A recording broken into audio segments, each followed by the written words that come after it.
আসসালামু আলাইকুম everyone, welcome back to my channel. আজকে আমি আপনাদের সঙ্গে শেয়ার করব ভীষণ মজার খাসির মাংসের তেহেরি রেসিপি। আর এভাবে সম্পূর্ণ ঘরোয়া উপকরণে বাসার তৈরি উপকরণ দিয়ে সম্পূর্ণ বাজারের মশলা ছাড়াই আমি তেহেরি রান্না করে দেখাবো আজকে। খুবই সহজভাবে সবাই তৈরি করতে পারবেন। এজন্য প্রথমে নিয়েছি পেঁয়াজ কুচি, কিছু রসুন আমি আস্ত নিয়েছি এবং দুইটা বড় আলু মাঝখানে ফালি করে দিয়েছি, সেটা পেঁয়াজের সঙ্গেই ভেজে নিব। এবং দিয়ে দিচ্ছি শুকনো মরিচ, সাদা এলাচ, দারুচিনি, তেজপাতা, সবগুলো উপকরণ দিয়ে খুব ভালোভাবে ভেজে নিচ্ছি। ভেজে নেওয়ার পর দিয়ে দিচ্ছি আস্ত জিরা নিয়ে কিছুক্ষণ ভেজে নেওয়ার পর আমি দিয়ে দিচ্ছি খাসির মাংস। এসে যারা আমার রেসিপি দেখছেন কিন্তু সাবস্ক্রাইব করেনি, প্লিজ আমার চ্যানেলটি সাবস্ক্রাইব করে দিবেন। এরপরে আমি মশলাগুলোকে অ্যাড করে নিচ্ছি। দিয়ে দিচ্ছি আদা রসুন বাটা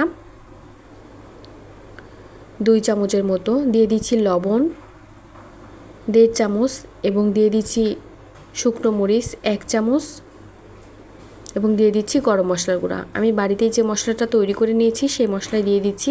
আমি কিন্তু এক্সট্রা কোনো বাজারে মশলা ব্যবহার করিনি। এই পর্যায়ে খুব ভালোভাবে নেড়েচেড়ে আমি কষিয়ে নিচ্ছি। আর দিয়ে দিয়েছি কয়েকটা কাঁচামরিচ, দিয়ে খুব ভালোভাবে নেড়েচেড়ে আমি কষিয়ে নিব। সময় নিয়ে মাংসগুলোকে কষিয়ে নিলে আসলে টেস্টটা ভালো হয়। কিছুক্ষণ কষিয়ে নেওয়ার পর দিয়ে দিচ্ছি পানি। চাইলে এখানে গরম পানি ব্যবহার করতে পারেন। এই পর্যায়ে আমি কিছুক্ষণ মাংস রান্না করে নিয়েছি পানিটা দিয়ে। তারপরে মাংসটা কিছুটা সেদ্ধ হয়ে গেলে, প্রায় যখন একদম সেদ্ধ হয়ে যাবে কিংবা সামান্য পরিমাণ পানি থাকবে, তখন কিন্তু আমি আলু দিয়ে দিলাম। দিয়ে কিছুক্ষণ নাড়াচাড়া করে কষিয়ে নিব খুব ভালোভাবে কষানো হয়ে গেলে মাংসগুলোকে উঠিয়ে নিব।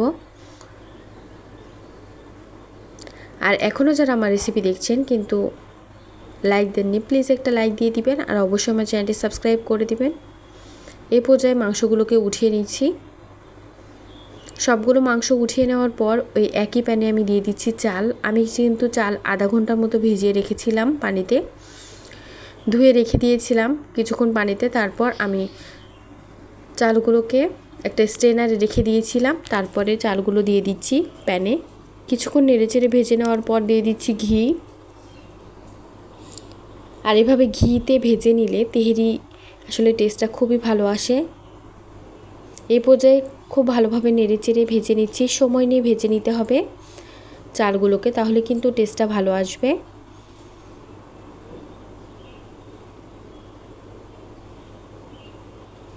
এই পর্যায়ে কিছুক্ষণ ভেজে নেওয়ার পর আমি দিয়ে দিচ্ছি 2 কাপের মতো দুধ। আমি যেহেতু এখানে 4 কাপ চাল দিয়েছি, এখানে মোট 8 কাপ পানি দিব। তার মধ্যে আমি 2 কাপ দুধ দিয়ে দিলাম আর বাকি 6 কাপ দিয়েছি গরম পানি। ফুটন্ত গরম পানি আমি গরম করে রেখেছিলাম, সেটা দিয়ে দিয়েছি। এখানে দিয়ে দিচ্ছি কাঁচামরিচ, দিয়ে দিচ্ছি একটা লেবু আমি চিপে দিয়ে দিচ্ছি রস, দিয়ে দিচ্ছি সামান্য পরিমাণ 1 চামচের মতো চিনি, দিয়ে কিছুক্ষণ ঢাকনা দিয়ে ঢেকে রেখে দিয়ে তারপরে দিয়ে দিচ্ছি এর মধ্যে লবণ। আমি কিন্তু লবণ দেইনি, মাংসতে যে লবণটা দিয়েছিলাম সেটাই দিয়ে দিচ্ছি। বাসায় তৈরি করা যে গরম মশলার গুঁড়া আছে, সেটা সব রকম গরম মশলার গুঁড়া দেওয়া আছে, শুধু সাদা এলাচটা দেওয়া নাই, সেটা কিন্তু আমি মাংসে দিয়ে দিয়েছি। এ পর্যায়ে কিছুক্ষণ ঢাকনা দিয়ে রান্না করে নেওয়ার পর আমি কিন্তু মিডিয়াম হিটে রান্না করে নিচ্ছি। তারপর মাংস অ্যাড করে দিব। এই পর্যায়ে একটু পানি থাকা অবস্থায় মাংসটা অ্যাড করে দিচ্ছি, তাহলে কিন্তু তেহেরিটা একদমই পারফেক্ট হবে আর খেতে অনেক বেশি মজার হবে। মাংস দিয়ে দিয়েছি, তারপরে ঢাকনা দিয়ে ঢেকে কিছুক্ষণ আমি রান্না করে নিচ্ছি। তারপর নিচে যেন কোনোভাবে লেগে না যায় সেজন্য নাড়াচাড়া করে দিচ্ছি।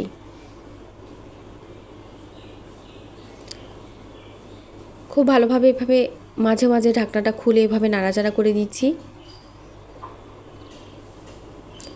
আর এখনও যারা আমার রেসিপি দেখছেন কিন্তু লাইক দেননি, প্লিজ একটা লাইক দিয়ে দিবেন আর কমেন্ট করে জানাবেন কেমন হয়েছে আমার তেহেরি রেসিপি।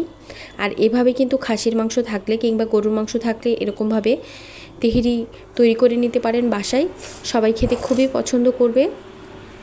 এ পর্যায়ে ঢাকনা দিয়ে ঢেকে আমি দমে রেখে দিলে কিন্তু আমার তেহেরি রেসিপি একদমই রেডি হয়ে যাবে।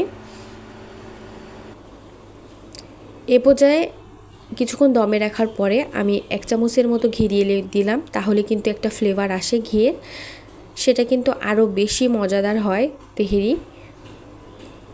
এ পর্যায়ে আমি আবার একটু নাড়াচাড়া করে আবারও কিছুক্ষণ দমে রেখে দিব। তারপরে কিছুক্ষণ একটু ঠান্ডা হওয়ার পর আমি পরিবেশন করে দেখিয়ে দিচ্ছি কতটা লোভনীয় দেখতে হয়েছে।